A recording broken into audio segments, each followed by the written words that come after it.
Magandang umaga, Pilipinas. Narito ang latest sa lagay ng ating panahon. Apektado pa rin ng low pressure area ang malaking bahagi ng Northern at Central Luzon at sa maghapong ito ay halos patuloy pa rin ito magdudulot ng mga pagulan sa halos buong Northern Luzon o Hilagang Luzon at sa silangang bahagi ng Central Luzon.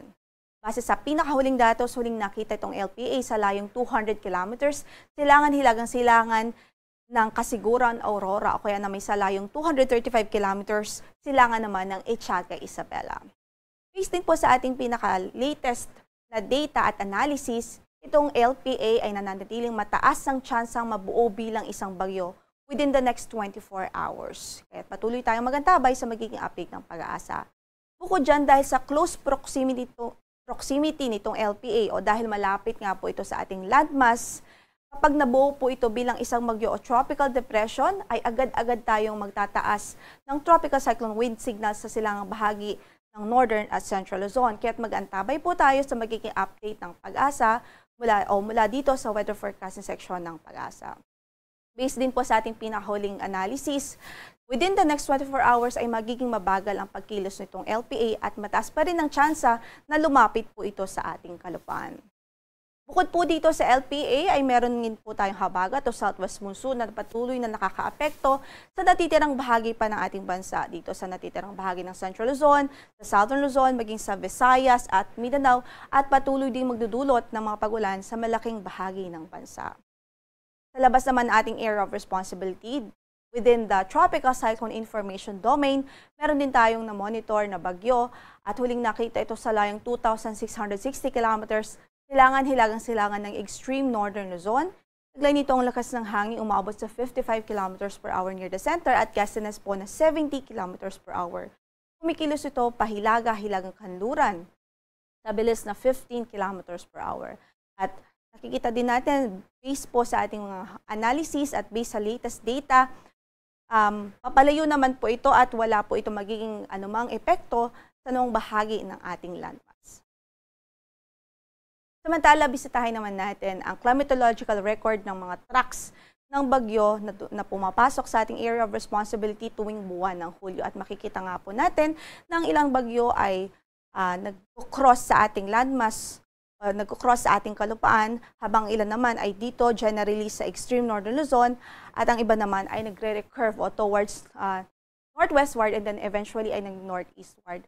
At makikita nga po natin dahil po sa current na posisyon nitong LPA at maging dahil sa forecast po natin mataas ang tsansa na maging track nito ay either lumapit sa ating area of responsibility o lumapit sa ating kalupaan o kaya naman ay lumapit doon sa ilang bahagi ng extreme northern Luzon. Samantala, in-effect pa rin ho ngayon ang ating weather advisory sa ilang mga lalawigan sa northern Luzon. Ibig sabihin po niyan, ito yung mga lugar na pwedeng makaranas ng 50 to 100 millimeters na rainfall o mga pagulan within the next 24 hours. Ito po ang mga lalawigan ng Apayao, Cagayan, Kalinga at Isabela. At patuloy natin pinag-iingat ang ating mga kababayan doon sa mga posibilidad ng mga pagbaha at pagguho ng lupa. Ang mga pagulan pong ito ay dulot nga po ng low pressure area na nasa silang bahagi ng Northern Luzon.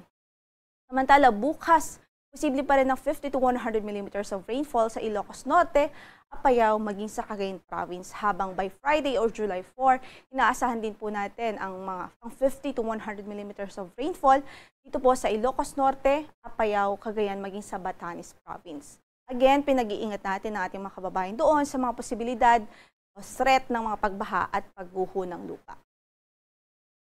Samantala, para sa forecast natin sa araw na ito, dahil nga po sa LPA, mataas pa rin po ang tsansa ng mga pag-ulan o halos maghapon yung mga pag-ulan sa buong Northern Luzon, sa Ilocos Region, Cordillera Administrative Region at maging sa Cagayan Valley Region. At dito po sa Aurora at Nueva Ecija, dulot ng low pressure area. Samantala sa natitirang bahagi ng Luzon, maulap din ang papawurin at may mga pag-ulan pa rin tayong inaasahan, including dito sa Metro Manila, dahil sa epekto naman ng habagat o southwest monsoon. Sa Metro Manila, from 25 to 31 degrees Celsius ang inaasahang magiging agwat ng temperatura sa araw na ito. Sa Baguio naman ay 16 to 23 degrees Celsius, 25 to 32 sa Lawag, 25 to 31 naman sa Tuguegarao City.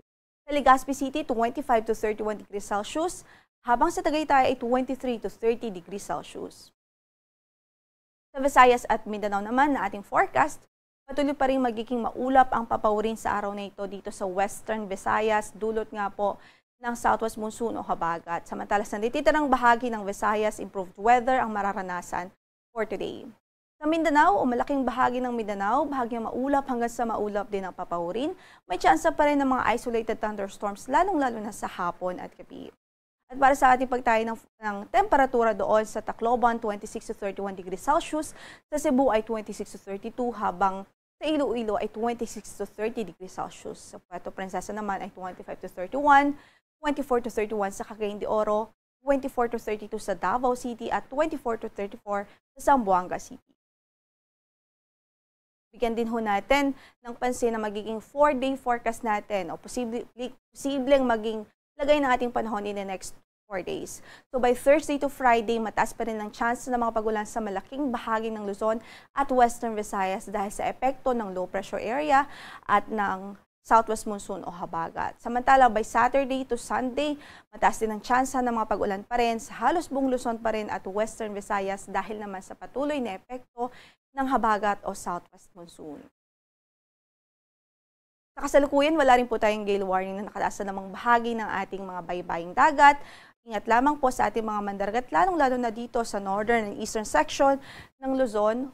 Dahil nga sa presence ng low pressure area o weather disturbance dyan, asahan pa rin naman ang masamang lagay ng panahon. Samantala, para sa sunrise natin for today, 5:31 in the morning at lulubog ang araw mamaya sa ganap na alas 6:29 ng gabi. Ito po si Lori de la Cruz Galicia. Magandang umaga po.